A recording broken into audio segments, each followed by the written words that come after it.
So this is a very important segment that we will be going to discuss. Trial before the court of session. Please underline. Yes, ma'am. So chapter 19 deals with the procedure of session trial. Section 248 to 260 of BNS point wise deals with how criminal trial must be conducted by the public prosecutor. So please underline. So every criminal trial will be conducted by a public prosecutor. Please underline. Yes, ma'am. First is opening under section 249.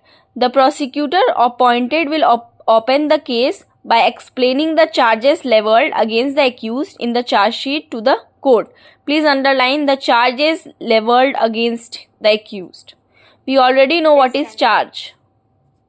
Yes, ma'am. Yeah. Now discharge under section 250 and framing of charge under 251. So the accused can prefer an application for discharge. Discharge means release from all the charges that is framed against him, okay, within a period of 60 days from the date of commitment of case under section 232 of BNS. They can file an application under 250 of BNS discharging him from the charges leveled against him in the charge sheet.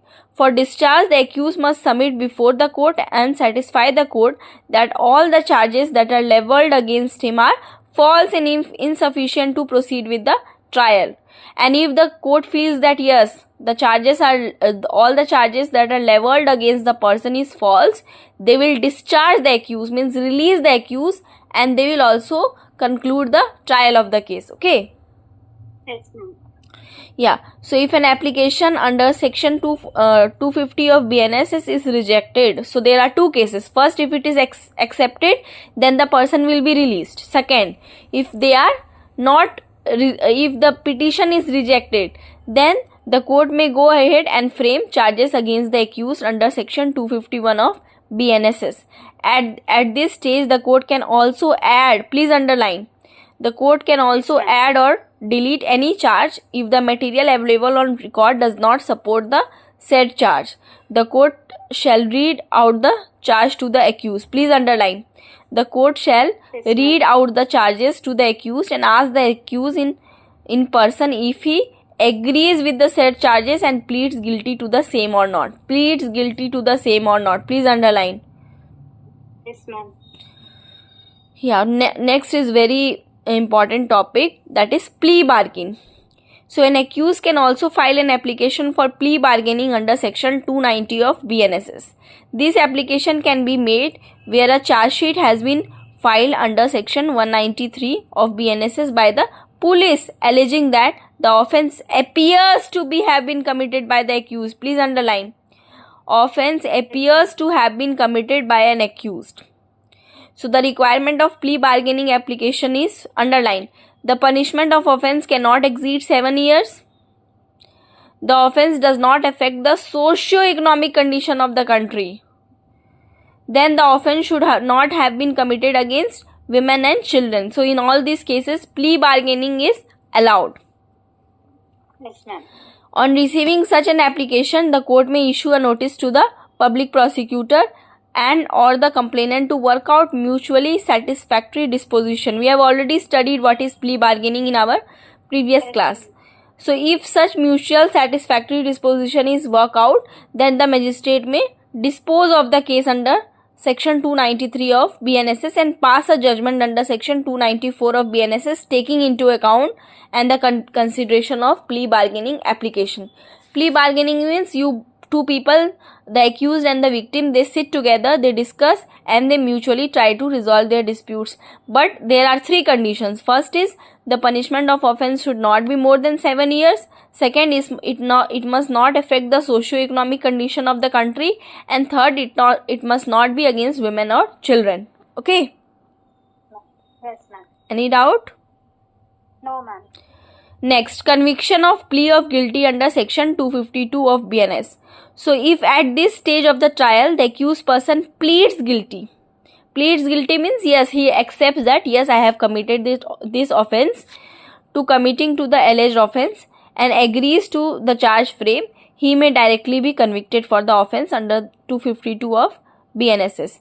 But if the accused person pleads not guilty, then the judge shall direct the trial to proceed against the accused person. So 250 talks about that. See, for example, if one person the charge is framed of theft, okay, and the judge asks that, do you plead guilty? He says, yes, I plead guilty. Means, yes, I have committed that offence and I should be punished for that. So in that case, the judge will directly punish that person. But if he pleads no guilty, he says that no, I have not committed all this offence, in that case, the court will process with the trial. Entire trial will take place to find out whether he has committed the offence or not. Okay. Yes, ma'am. Yes, ma'am. Any doubt? No, ma'am. Next is prosecution evidence 253 and 254. So this stage of evidences comprises of examination of witnesses of both the side. It includes, please underline, examination of chief, cross-examination and re-examination. Please underline. So under BSA, the examination of witness is covered under Chapter 10. BNSS also provides for the possibility of recording depositions of evidence through audio-video means, which was absent in CRPC. So in CRPC, audio-video means was not available, but when we talk about BNSS, since the new law has come, now you can even record the evidences using audio-video means. Okay. Yes, ma'am. Ma'am, what is the full form of BSA? Bharatiya Sakshya Adhiniyam, Evidence Act, New Evidence Act. Okay, please make a note. Okay, ma'am. Yeah, make a note. Now, statement of accused under section 351 of BNSS. So where the prosecution's evidence stage is completed, the judge will direct the accused to appear in the witness box and record his statement under section 351 of BNSS. The court will put forth the testimony of all the witnesses who has testified against the accused and ask him to attribute reason for such testimony against them. This is the first and the only occasion, please underline. This is the first and only occasion when the accused is allowed to address the court. An oath is not administered during the recording of the statement, and nothing recorded against the accused can be used against him later. Okay. So it is advised that the accused use this as an opportunity rather than a formality and explain their side of the case. So this is mainly to know the accused side of the case. Okay. So this must be done by attributing reasons to every questions put forth to him by the court.